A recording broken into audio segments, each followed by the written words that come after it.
हे आयटीतलं काम म्हणजे सॅलरी फुल, खरं टेन्शन न बत्ती गुल.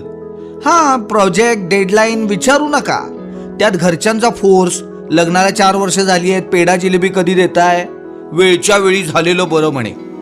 त्यात आत्या मावशी तर स्मितासाठी थेट डॉक्टरच सजेस्ट करायला लागल्या. कमाल आहे. म्हणजे काहीच माहिती नसताना इथं पण बाईलाच आरोपीच्या पिंजऱ्यात का? मी चिडून म्हटलंच, तिला एकटीलाच कशाला, आम्ही दोघंही डॉक्टरकडे जातोय. तेवढ्यात माझा एक फ्रेंड म्हणाला, हे बघ डॉक्टरकडे जाच तू, पण एकदा तू फर्टी रिसेट ट्राय का नाही करत. त्यानं बरंच काय काय सांगितलं. ते जरा पटलं म्हणून आम्ही पंकज आणि रुचा मॅडमकडे आलो. इथं यांच्याकडे लाईफस्टाईल स्कोअरची टेस्ट केल्यावर मग मला समजलं आपला हा लाईफस्टाईलचा विषय कंप्लीट गणलाय.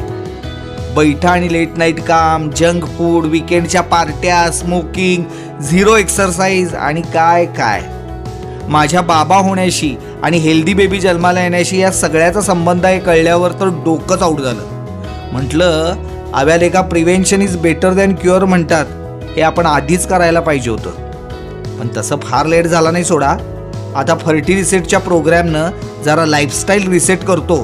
मग काय, आई पप्पा म्हणतात ते पेढे जिलेबीचं पण मार्गी लागलंच की. काय म्हणता?